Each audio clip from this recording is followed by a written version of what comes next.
Olá, tudo bem com você? Eu sou o Jeremias Gomes, nós estamos no Alesp em Pauta e vamos falar de final de ano, né? Nós estamos gravando isso aqui, esse programa no final de novembro e, gente, não é para se estressar no final de ano, mas como a gente se estressa, né? São compras, é o encontro com a família, são muitas coisas, às vezes as férias também acumulam, a gente quer fazer tudo de uma vez, né? E a gente tem um projeto aqui na casa, que é de autoria do deputado Edmir Chedi, que a gente vai falar sobre isso também, porque esse estresse todo muitas vezes causa o quê? Problemas cardiológicos, né? E esse projeto ele fala justamente de criar uma política pública nesse sentido. Você vai entender muito bem esse tema, que é muito prazeroso, muito gostoso, e a gente convidou aqui uma psicóloga, que é a doutora Luana, que já está aqui com a gente, a doutora Luana Ganzert, é psicóloga especialista em emoções. Muito obrigado pela sua presença. Eu que agradeço, muito obrigada pelo convite. Vai ser muito boa a conversa aqui. E olha, online, aqui falando diretamente de um hospital aqui em São Paulo, o doutor Marcelo Cantarelli gentilmente nos atendeu, ele é cardiologista, intervencionista, já esteve aqui com a gente outras vezes. Obrigado, doutor, por nos atender. Eu que agradeço, estamos aqui ansiosos pelo programa. Ansiosos, né? Pois é, a gente vai falar sobre isso mesmo, né? Ansiedade, né, gente?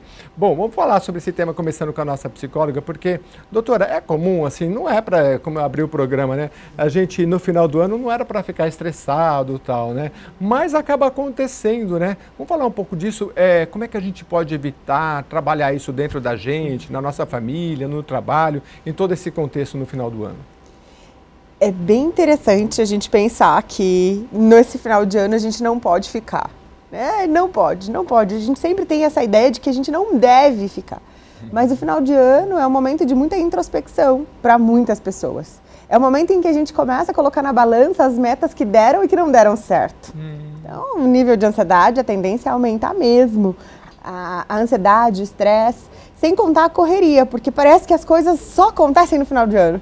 Tudo precisa ser entregue, tudo precisa ser ajustado, são compras, é a família que a gente recebe. E todas as vezes que a gente para pensar nessa correria do final de ano, a nossa ansiedade começa a aumentar e, consequentemente, o estresse.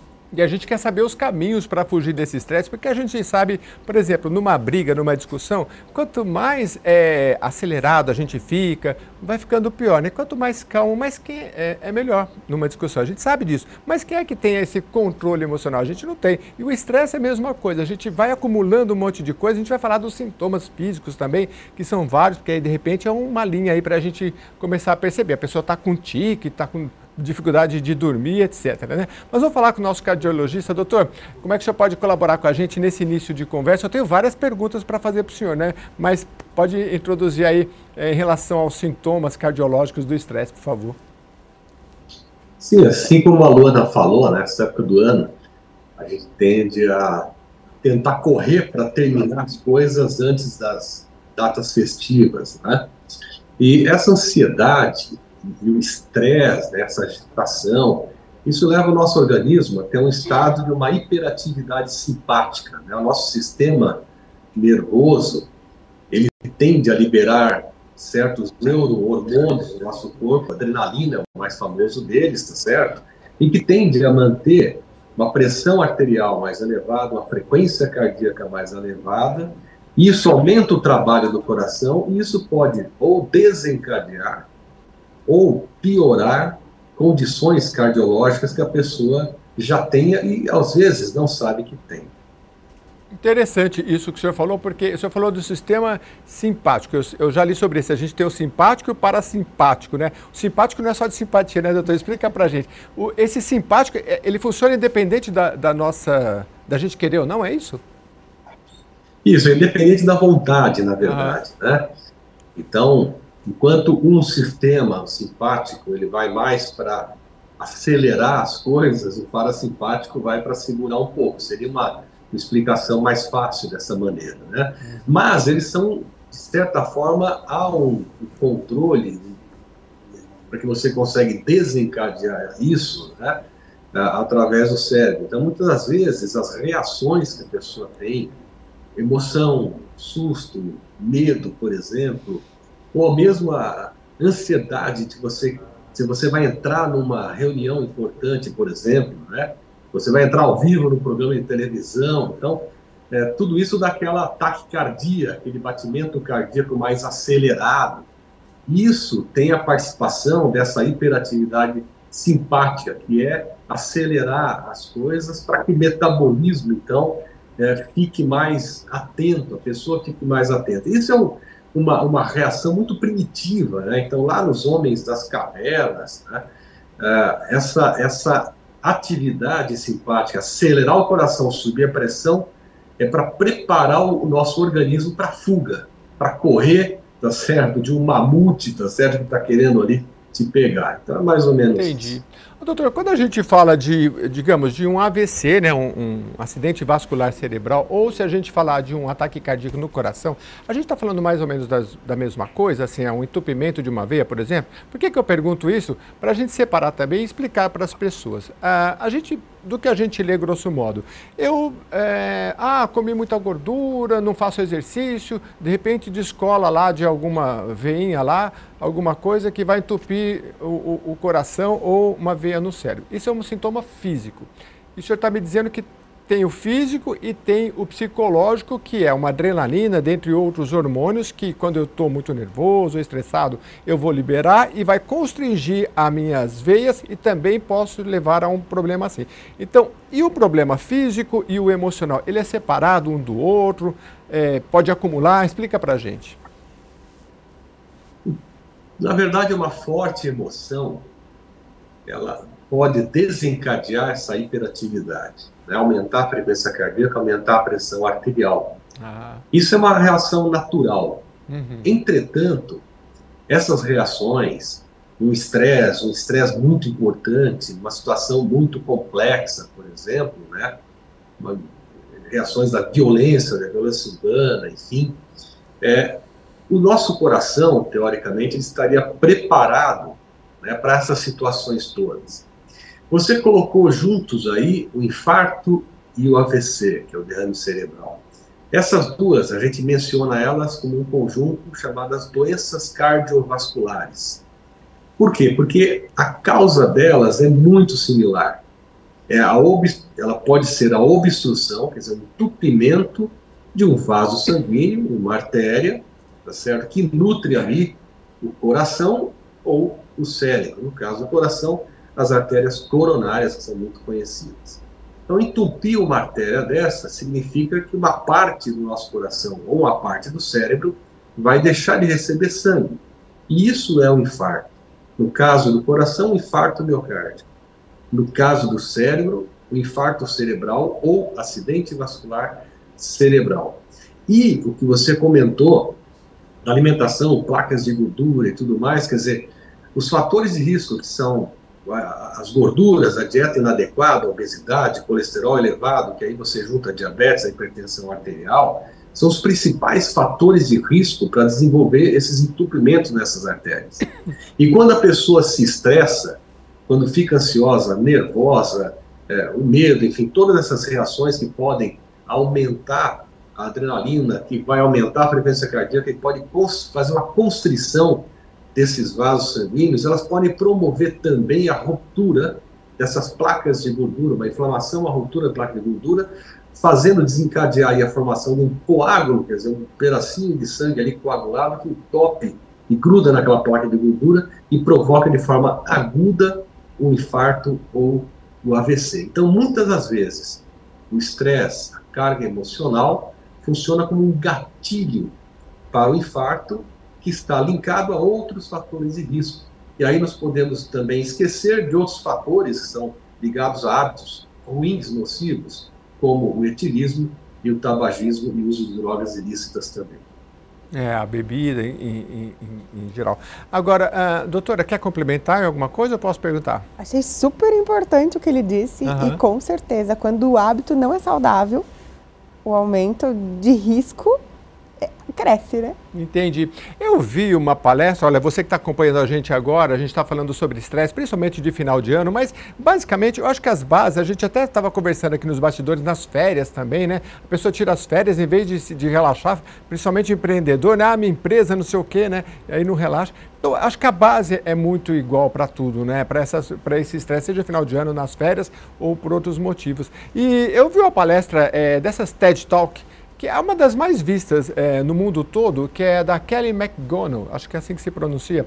E ela fez um estudo muito interessante, doutora, porque ela falou, eu passei a vida inteira falando contra o estresse. Só que aí a gente fez um estudo, e os estudos americanos são muito aprofundados, tanto que eles pegaram um grupo de pessoas e levaram eles até a estudar até os que morreram. Bom, o resultado do estudo, é muito interessante, se você quiser ver essa palestra, é que as pessoas e é até engraçado, porque as pessoas riram na palestra também, as pessoas que achavam que o estresse fazia mal, elas tinham tendência a ter mais sintomas e mais doenças. As pessoas que diziam assim, não, estresse para mim tudo bem, porque eu sei que é um desafio e é estresse e eu até gosto. Essas pessoas tinham menos problemas de saúde. Tem uma explicação isso, doutor? Porque é complicado, não dá para generalizar. Pesquisa a gente sabe que hoje tem uma, amanhã tem outra, e às vezes são com resultados diferentes, né? Mas como é que a senhora analisa isso? Falar da capacidade emocional. Certo. Todas as vezes que você tem a habilidade de lidar com o estresse e entende que o estresse é um aliado para o teu crescimento, para o teu desenvolvimento, ele se torna, como eu já disse, aliado à sua jornada. Porque não vamos fugir disso. É impossível a gente fugir de um estresse. A gente entra no carro para ir para o trabalho, pega um trânsito, você vai se estressar, é automático. Você deu um comando para o teu filho, ou está dentro da sua casa, não foi compreendido pelo teu parceiro, pela tua parceira, você vai se estressar. O estresse ele vai aparecer em vários momentos. A gente estava comentando nos bastidores sobre viajar. Você vai viajar, se você não se planejar, você vai se estressar. Chega final de ano, com essa loucura que você precisa fazer para entregar tudo que precisa ser entregue, até para que o ano comece de uma maneira mais organizada, você também vai se estressar.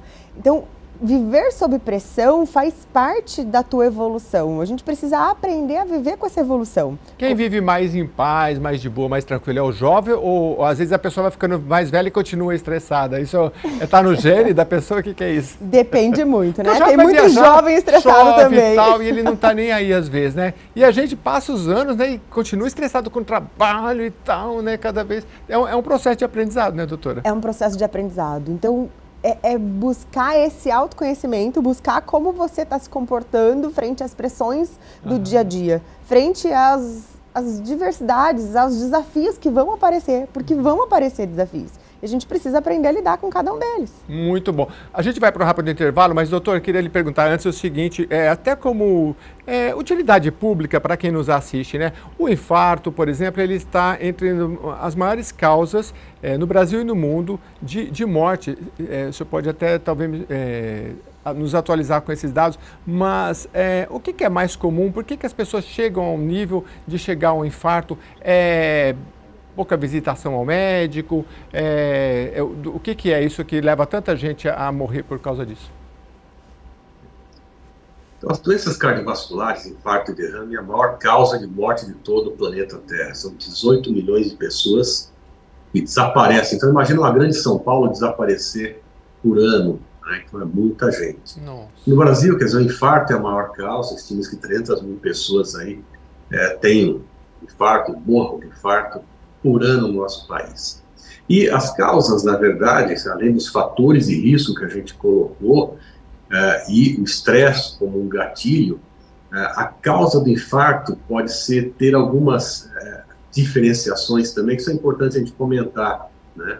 O infarto no jovem, na mulher, mais indicado no caso do jovem, ao uso de drogas ilícitas, no caso da mulher, tabagismo anticoncepcional. Existem algumas entidades diretamente ligadas ao estresse, como a síndrome de Takotsubo e a dissecção coronariana, que são muito mais frequentes em mulheres e podem ser desencadeadas ao estresse. Então, essas são outras condições que não dependem aí de gordura, de nível de colesterol. O estilo de vida inadequado, o estresse crônico, essa que a Luana colocou muito bem, você ficar com a sua preocupação diária e tudo mais, quer dizer, tudo isso leva aí ao desenvolvimento de infarto e de AVC. E o que é importante a gente saber é, além de, obviamente, a gente trabalhar a questão emocional, a gente precisa saber, o nosso coração é saudável, o meu aparelho cardiovascular, eu sou uma pessoa saudável, então isso você precisa ir ao médico, fazer a avaliação, ter um hábito de vida saudável, com atividade física, controlar o estresse, o peso. Então, isso tudo é importante. E é óbvio, quer dizer, que a doença cardiovascular, ela ainda é a maior causa no mundo e ela ainda tem crescimento ano a ano, porque realmente não há uma conscientização ainda da importância da prevenção. Então, muitos deixam, quer dizer, e essa época da pandemia ensinou muito para a gente, porque as pessoas não puderam ir ao médico e depois postergaram exames importantes, e nos anos que se sucederam, 2021, por exemplo, agora 2022, a gente teve um número maior aí de problemas de saúde não relacionadas à questão da Covid. Então, manter realmente as visitas regulares ao médico, exames regulares, a prevenção, porque são coisas simples, na verdade, mas as pessoas não sabem, não vão atrás. Então, você pergunta para a pessoa, como é a tua pressão arterial? Você tem pressão alta? Muitos não sabem se tem pressão alta ou não, porque nunca mediu a pressão. Quer dizer, é um exame que nem tirar sangue precisa. Então, são coisas que são importantes a gente conscientizar para que as pessoas, então, se cuidem. Muito bom. Olha, eu já citei antes, mas nós vamos voltar daqui a pouquinho com o doutor e também com a nossa psicóloga. O doutor Marcelo Cantarelli é cardiologista, intervencionista e ele é membro da Sociedade Brasileira de Hemodinâmica e Cardiologia Intervencionista, SBHCI. Depois do intervalo eu quero saber dele aí que os exames, né? Primeiro os sintomas, né? Porque às vezes a gente está falando muito da questão crônica e a gente não pode não perceber. Estou com um tique nervoso, estou com algum sintoma, a gente vai saber. Exames, né? Porque a gente vai no cardiologista, eu já sei até de cor, viu, doutor?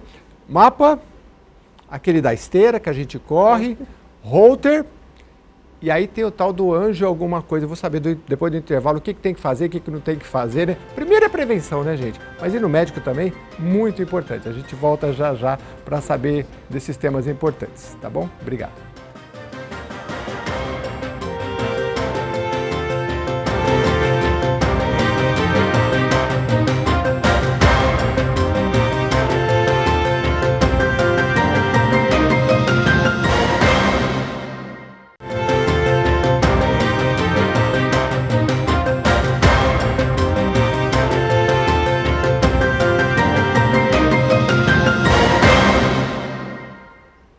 Estamos de volta falando aqui sobre estresse, principalmente no final de ano, que as pessoas correm para fazer as compras, tem as festas, tem o encontro com a família, às vezes tem as férias no meio, né?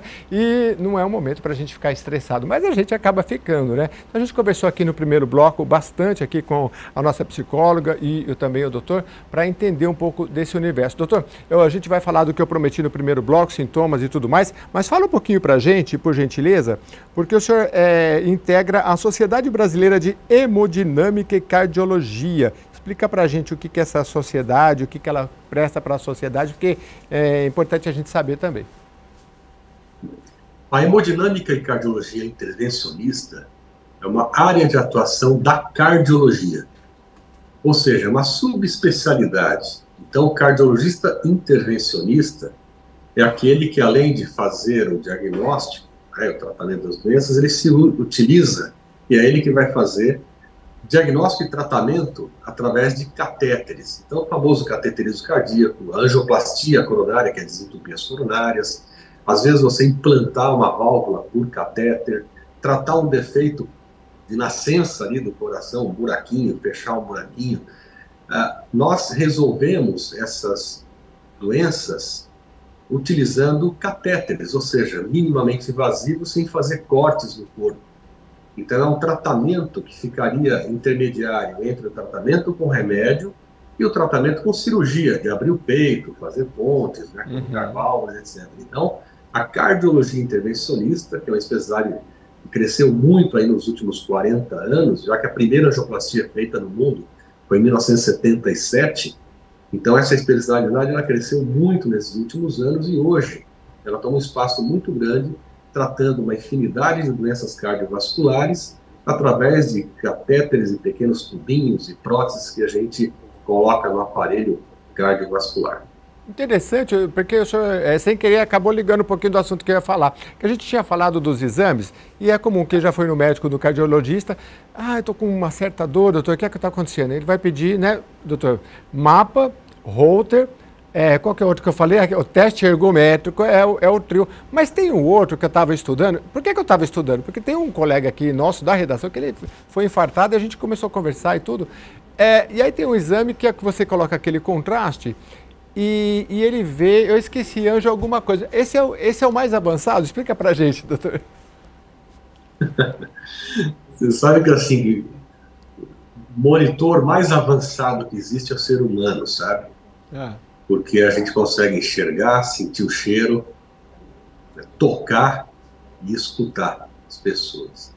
Então, muitas das vezes, nas doenças cardiovasculares, e principalmente até a angina, o prenúncio do infarto, você faz o diagnóstico apenas de conversar com a pessoa, entender o sintoma, e às vezes até de examinar, sabe? Escutar um sopro, por exemplo. Os exames, eles são complementares a esse diagnóstico. E, obviamente, quer dizer, a cardiologia avançou muito nos últimos anos. Para você ter uma ideia, eu fiz a faculdade na década de 80, e lá não existia ecocardiograma, que é o ultrassom do coração, que você vê a estrutura do coração. Naquela época, uma tomografia não enxergava com detalhes do coração, então a gente usava raio-x e eletrocardiograma. Hoje, o exame mais recente que você comentou, que é a angiotomografia de coronárias, é um avanço, porque a gente consegue enxergar a estrutura do coração, as artérias coronárias, que até há pouco tempo a gente só conseguia enxergar através do cateterismo cardíaco.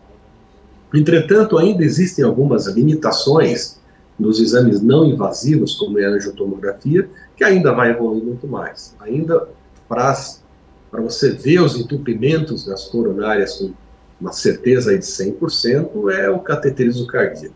Que, por ser um exame invasivo, ele deve ser realizado quando realmente existe uma indicação, ou seja, os exames não invasivos que você fez lá atrás, que o médico achou necessário que você fizesse, como ecocardiograma de estresse farmacológico, ressonância magnética com estresse, a cintilografia miocárdica, por exemplo, para detectar se indiretamente existe alguma obstrução, e a angiotomografia, o último passo ali seria o cateterismo cardíaco. Então, hoje a arte do cardiologista, mas não é muitas vezes assim, pensar muito tempo, porque ele tem hoje muitas armas para fazer um diagnóstico mais assertivo. Hoje a nossa maior arte é a gente definir qual seria o melhor tratamento para aquele diagnóstico que você fez, que hoje também a gente tem uma gama muito grande aí de tratamentos. Nossa, muito interessante isso que o senhor falou, porque uma vez, já que a gente está falando de psicologia aqui, viu, Luana, eu li que o paciente estressado, ele deixa o médico estressado. O paciente ansioso deixa o médico ansioso. E a gente às vezes vai no médico e engraçado, porque também você vai se acostumando nesse sistema de exame. Pede o exame. Você vai num plano de saúde que o atendimento é rápido e dá-lhe exame, porque o exame, não estou errando, né? Mas o doutor falou tudo, porque na minha família o pessoal mais antigo fala, o bom médico ele conversa, é o que o doutor falou, ele olha, ele examina. Então, assim, às vezes é aquele médico que perde um tempo e aí, nessa conversa que o doutor falou, você já pode, uma boa parte do diagnóstico já foi feito. Muito interessante, uma lição para a gente. Doutora, vamos falar, eu queria saber dos dois, dessa questão dos sintomas, porque a gente pode estar estressado. E quais são os principais sintomas, e principalmente dessa questão crônica do estresse? O estresse, ele tem vários sintomas. De novo, eu vou falar dos sintomas emocionais, que são os principais. Você fica irritado, a irritação se irrita por qualquer coisa, ou não consegue ter tolerância. Não consigo tolerar com facilidade. Então, eu fico muito irritado, muito estressado, muito angustiado. eu fico com aquela sensação de vazio, de que eu preciso estar fazendo algo. E fico oscilando entre o estado daquilo que eu não fiz, que eu deixei de fazer, por aquilo que eu ainda devo fazer lá no futuro. Ou seja, eu paro de viver o que eu preciso viver agora. Então, esse estado me faz trazer sensações angustiantes. Também sintomas físicos. Muitas pessoas, elas ficam com tremedeira, palpitação, coração. O doutor vai falar com mais propriedade sobre... A pálpebra também, às vezes, fica balançando. A pálpebra, até a dor visão, de às cabeça, vezes, né, visão turva. Tudo isso pode ser um sinal de estresse, mas precisa ser avaliado. Porque antes da gente diagnosticar com algum fator emocional, a gente precisa descartar tudo que é físico.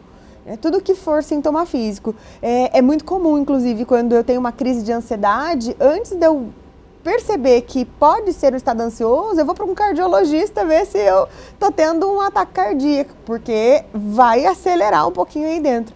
Então, é muito comum isso. Por isso é importante fazer exames com frequência, exames de rotina, ter o médico ali pronto para te orientar. Ô, doutor, tem os exames que, claro, que vão dar precisão, mas tem algum sintoma que a gente mesmo físico, que a gente pode observar do estresse? Não, sim. Na verdade, é o que a Luana comentou, né? Então, o estresse traz todos esses sintomas e muitas vezes ele acaba mimetizando, trazendo algumas dores, né, que confundem assim, o diagnóstico. Então, dores do peito, às vezes dor no estômago. Então, isso às vezes confunde, é só estresse, ou é o estresse já sendo gatilho para alguma coisa, uma úlcera, um infarto, enfim. É importante a gente conhecer os sinais e sintomas de infarto. Por quê? Porque sobreviver ao infarto significa que você precisa receber o tratamento o mais rápido possível. Então, por exemplo, se você for ao hospital e chegando lá, feito o diagnóstico, a gente conseguir desentupir a artéria que está entupindo, provocando o infarto, e se isso a gente conseguir fazer em até 3 horas do início da dor, a chance de você sobreviver é 96%. Agora, se esse procedimento de desentupir só for feito 10 horas depois do início da dor, por vários motivos, a pessoa começou a ter dor em casa, achou que não era nada, foi se automedicar, não entende, não sabe qual é o sintoma de infarto. No caso da mulher, foi preparar as crianças para a escola, foi fazer a comida antes de ir para o médico, para o hospital, enfim. Então, causas de atraso são várias. Aí você tem uma série de coisas, tem trânsito. Às vezes, profissionais até despreparados podem atrapalhar, mas enfim. Se esse tratamento for feito 10 horas depois do início da dor, a sua chance de sobreviver já cai para 50%. Então, na verdade, a cada hora que passa do início da dor, vai caindo a chance de sobrevida ao infarto. Então, por isso que o tratamento do infarto começa em casa, com a identificação. Puxa, eu posso estar tendo infarto. Não, a minha esposa pode estar tendo infarto. O que eu tenho que fazer? Ir rapidamente ao hospital. E quais são os sintomas? Uma dor no peito, em aperto ou queimação de forte intensidade, que pode descer aqui para a região da boca do estômago, ou ir para as costas, pode descer para o braço esquerdo, subir para o pescoço, para a mandíbula, pode ser acompanhado de uma sudorese fria, às vezes de um enjoo, vômito, tontura, às vezes até de desmaio, falta de ar. Então, são esses os sinais que podem levar a pessoa a ter um alerta de que é o infarto. Uma coisa diferente do que a gente vinha sentindo, né? Um sintoma totalmente diferente. Então, esse é o quadro que, podendo ser um infarto, passou 10, 15 minutos, não melhorou, não melhora a composição, não passa, só piora, vai até o hospital para receber o diagnóstico e o atendimento rápido. E aí, complementando essa história de exames, né, o infarto, a gente não precisa fazer muita coisa. A clínica, né, o tipo do sintoma, a gente já faz o diagnóstico, a gente faz um exame muito simples, que é o eletrocardiograma, na entrada do hospital. E ele vai dar o diagnóstico. E aí, em até poucos minutos, a pessoa já está na sala de hemodinâmica, na sala de cateterismo cardíaco, já para fazer o cateterismo, identificar o entupimento, fazer angioplastia e desentupir artérias. Então, esse é o tratamento hoje, vamos dizer assim, mais avançado, vamos dizer assim, para o infarto do miocárdio. Muitas vezes você chega no hospital, não tem uma sala de hemodinâmica preparada, recebe uma medicação na veia para dissolver aquele coágulo que está entupindo a artéria, para depois fazer o cateterismo. Então, hoje, os hospitais, os profissionais são bem equipados para tratar as doenças cardiovasculares. No caso do infarto, do AVC não é diferente. A gente desentope a artériazinha lá que está provocando o AVC. Entretanto, nada disso, quer dizer, a gente não consegue trabalhar se a pessoa não chegar no hospital no tempo certo. Por isso que, na Sociedade Brasileira de Hemodinâmica Cardiointervencionista, existe uma campanha chamada Coração Alerta, desde 2012. Então tem Instagram, Facebook, etc.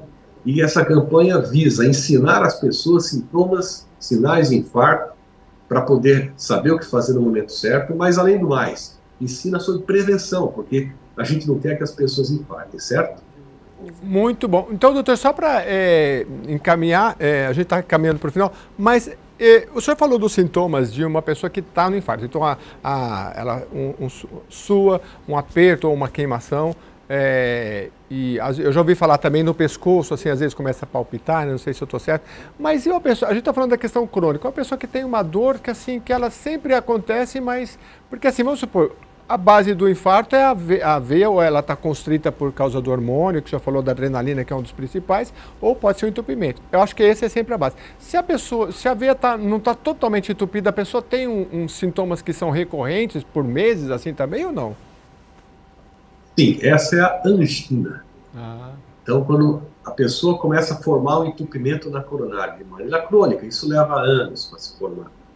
Quando essa obstrução se torna importante para reduzir o fluxo de sangue para o coração, principalmente nas situações de estresse, de coração acelerado, da atividade física, a pessoa pode sentir uma dor no peito, que é em aperto, uma queimação, na maioria das vezes uma constrição, que quando ela para a sua atividade física, subir uma ladeira, subir uma escada, ou para respirar um pouco, senta, descansa, essa dor vai embora. Essa é a angina, que se repete a cada situação que a pessoa faz, chamada angina estável. Então, nesse caso, tem que ir no médico para fazer o diagnóstico, aí através dos exames, a angiotomografia, que pode mostrar se tem obstrução, o cateterismo vai já buscar para fazer o diagnóstico mais correto e fazer o tratamento.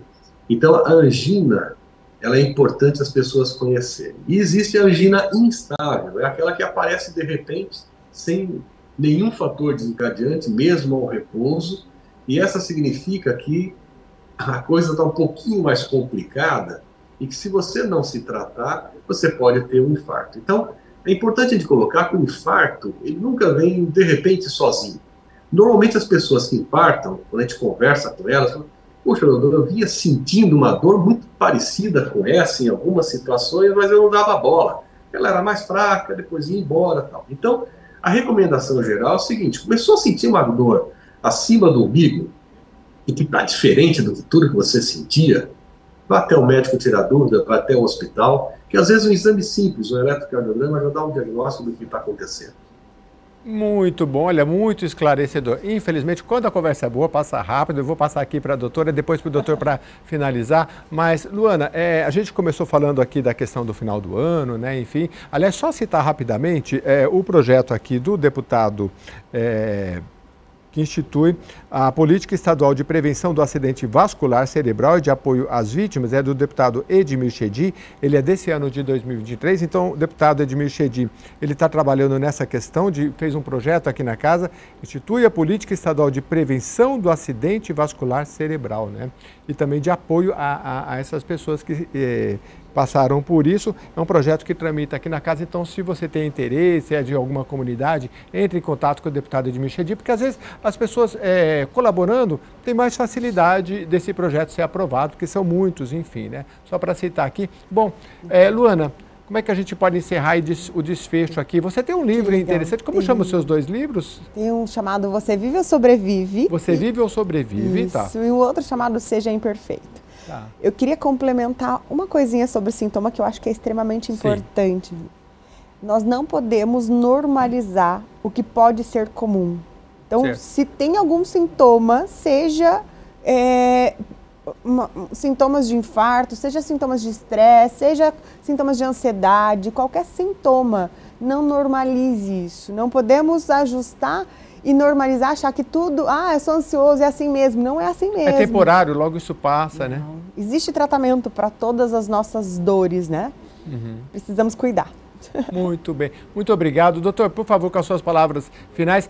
Esse tema é recorrente, eu gostaria que o senhor voltasse sempre, né? Porque é um dos mais relevantes. Como o senhor trouxe aqui, a doença que mais mata no mundo, gente. Então, acontece com a gente. Quem nunca teve perto na sua família alguém que passou por isso, né?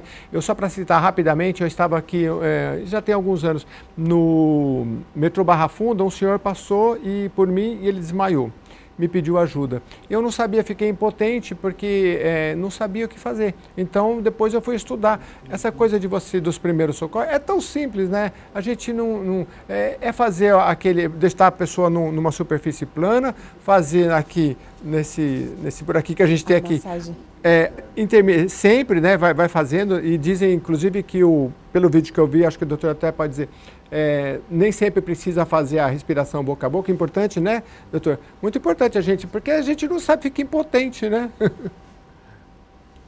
Sim, hoje nós temos aí projetos de educação para o público em geral, né? Então, a Sociedade de Cardiologia, a Sociedade Brasileira de Cardiologia, a Sociedade de Cardiologia do Estado de São Paulo, os grandes hospitais, as grandes universidades têm programas para leigos, na verdade, aprenderem a fazer a RCP, que é a ressuscitação cardiopulmonar.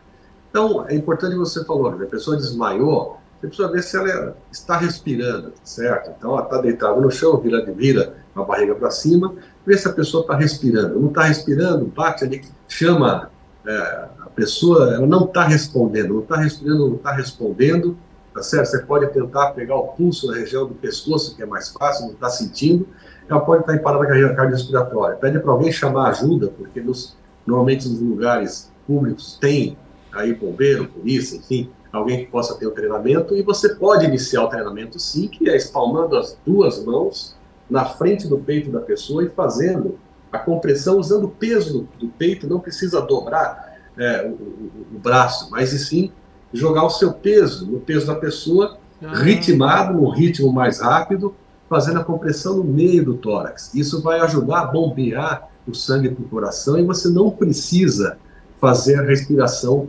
boca a boca. A compressão ela vai ajudar a circular o sangue, que vai se oxigenar naturalmente. Então essa é a recomendação atual.